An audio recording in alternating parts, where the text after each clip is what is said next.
오늘은 소노 아야코 에세이의 약간의 거리를 둔다를 읽어보도록 하겠습니다. 소노 아야코는 50대에 이르러 작가로서 또 인간으로서 위기를 맞는데요. 거의 앞을 볼 수 없는 절망을 경험하고 그 뒤 수술로 다시 세상을 볼 수 있는 행운을 맛보게 됩니다. 그녀의 절망과 그 절망을 극복해 나가는 그녀를 보면서 우리에게 희망과 위로가 되었으면 좋겠습니다. 리뷰의 마음산책 시작합니다.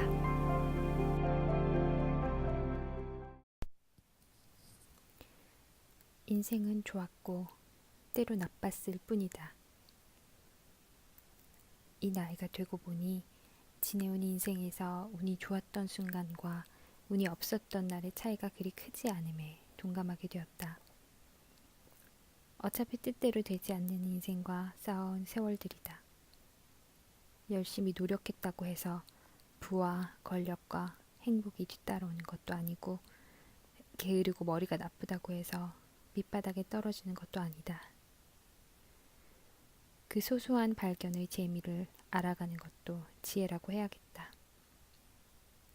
좋지도 나쁘지도 않은 인생이라고 말하지 않겠다. 인생은 좋았고 때론 나빴을 뿐이다. 우리는 모두 비겁하다. 도쿄 우리 집에는 서너 평 남짓한 텃밭이 있다. 그 밭에서 시금치, 쑥갓, 순무, 유채, 청경채, 써니레터스가 자란다. 추수는 가을부터 다음해 여름 직전까지 가능하다. 겨울에도 내 밭에서는 채소들이 자란다. 겨울에는 벌레도 없고 추위에 단단해져 채소들이 더 맛나다. 죽지 않고 살아남아서 약간이라도 녹색을 띠기라도 하면 감사해하며 무조건 먹는다. 나의 자랑스러운 채소들을 가리키며 친구가 했던 말을 잊지 못한다.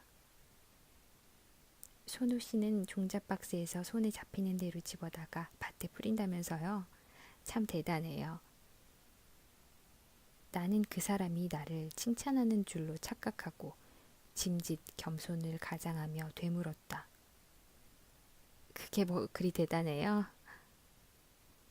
그렇게 뒤섞여 뿌려도 쑥갓은 쑥갓으로 자라나고 청경채는 청경채로 자라나고 유채는 유채로 자라나잖아요. 우리네 같은 보잘것없는 인간은 사상적으로 타협해서 유채를 심었는데 쑥갓으로 커버린 건 아닌지 모르겠어요. 이 관찰은 매우 훌륭했다. 식물은 이것저것 뒤죽박죽 심어놓아도 자기 자신을 잃는 법이 없다. 그걸 보면서 나는 식물보다 인간이 훨씬 비겁하다는 것을 알게 되었다. 좋은 점과 나쁜 점이 반반이다. 인간은 잔인할 정도로 서로 닮아 있다.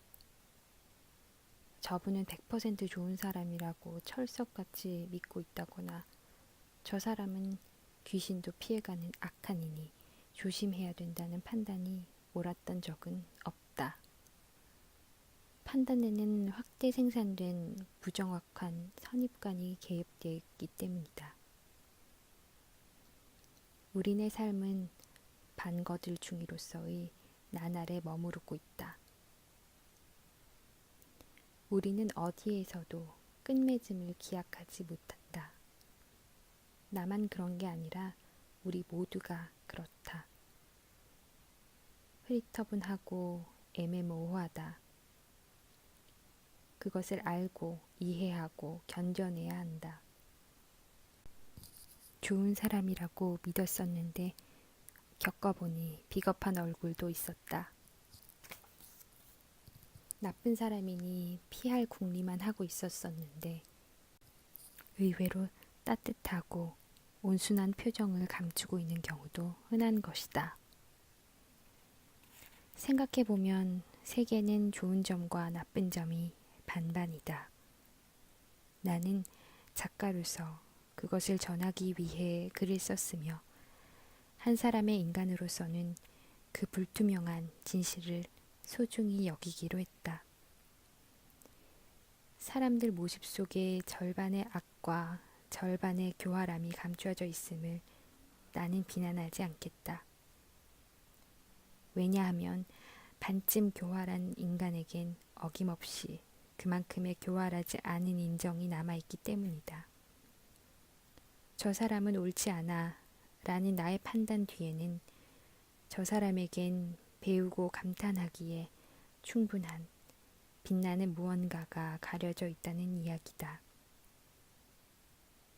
내겐 좋은 점밖에 없다고 말하는 사람이 세상에 있는지는 모르겠지만 있다면 그 말이 거짓말이라는 것은 분명히 알겠다.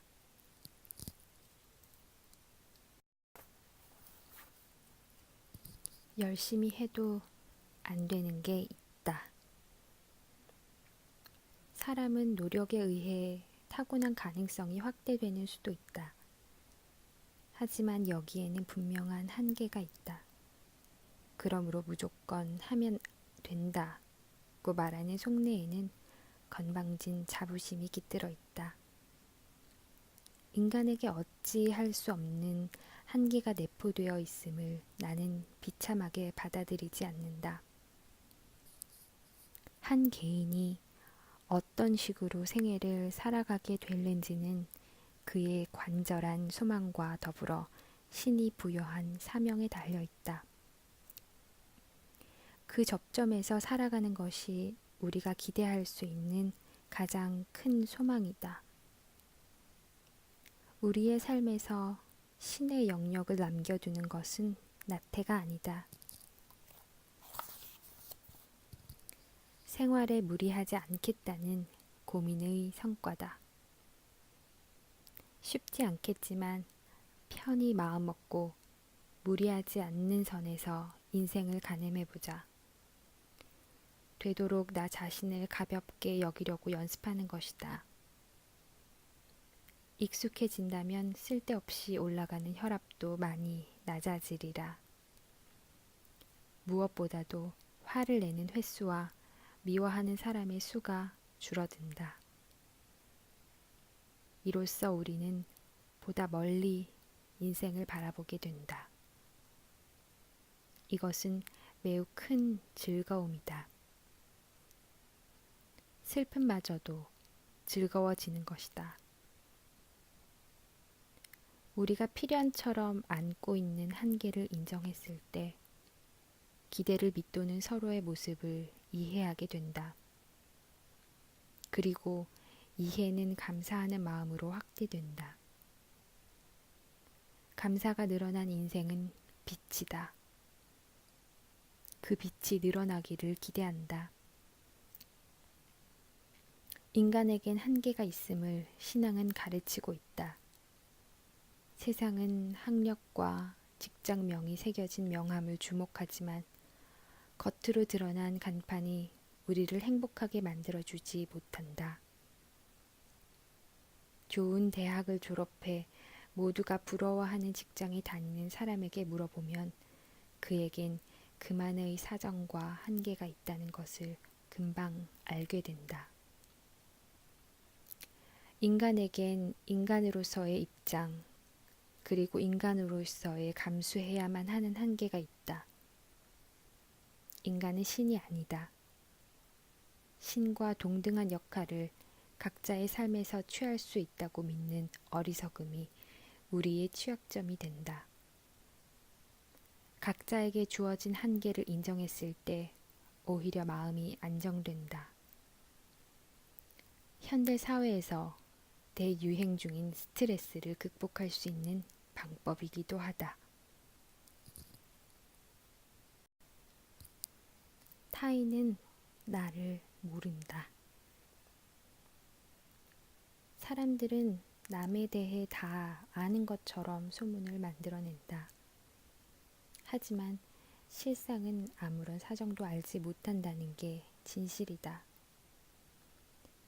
실제로 우리는 아주 가까운 주변 사람에 대해서도 아는 것이 거의 없다. 부모님에 대해서도 자녀에 대해서도 완벽하게 알고 있는 것은 아니다. 남편은 아내를 모르고 아내는 남편을 모른다.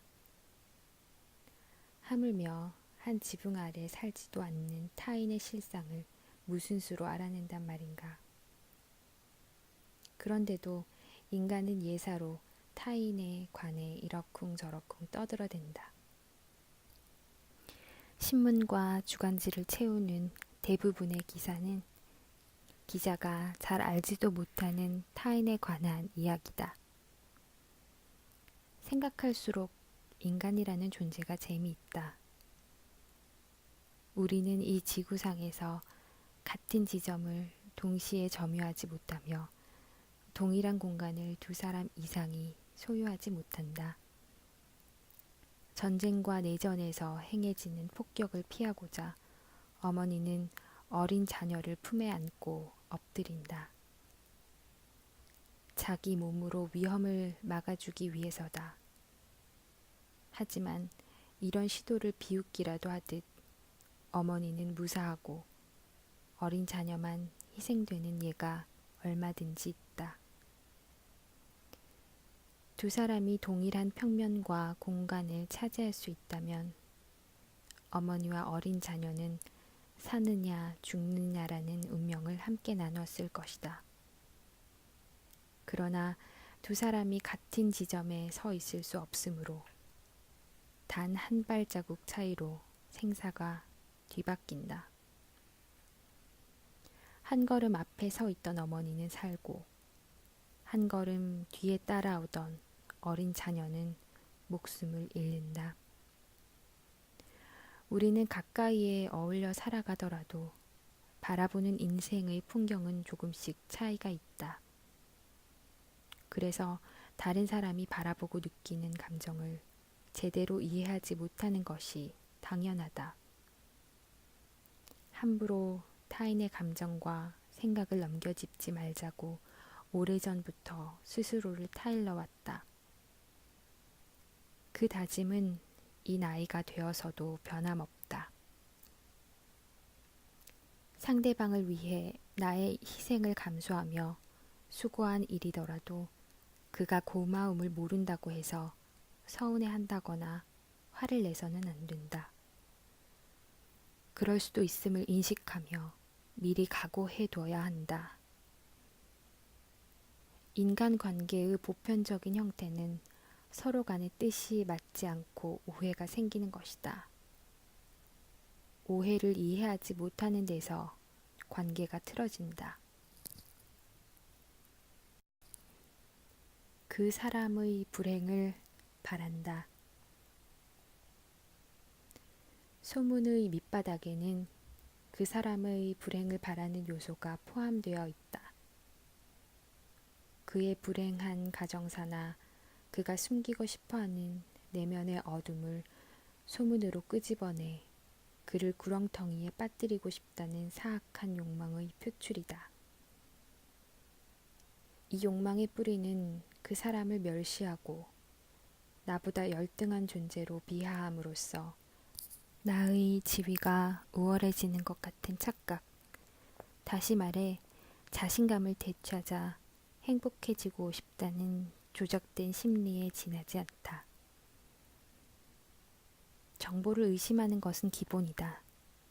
나만 해도 나와 관련된 말도 안 되는 소문들이 세상에서 진실처럼 전해진 경우가 많다. 나에 관한 정보가 이만큼 엉터리인 것을 보면 타인에 관한 정보들 중 상당수도 진실일 리 없다. 그래서 가십이나 소문에 귀를 닫아버렸다. 그가 왜 그런 인생을 살게 되었는지, 어쩌다가 그런 죽음을 맞이하게 되었는지 우리는 알지 못한다. 그럼에도 나를 바라보는 타인의 눈빛, 누가 만들어냈는지도 모를 소문 때문에 피해를 보는 사람들이 많다는 것은 너무나 슬픈 일이다. 오해받지 않은 인류는 없다. 슬프게도 이 세상에서 우리는 제대로 이해받지 못할 것이다. 따라서 나에 대한 오해와 억측이 당연하다고 미리 마음먹는 것이 중요하다. 쉽지 않은 마음가짐이며 때론 싸움도 불사해야 한다. 어느 정도 나이가 되면 산다는 것은 따뜻하게 이해받음과 더불어 함부로 무시되고 오해받는 고통이 번갈아 나타나는 현상임을 자연스레 알게 된다.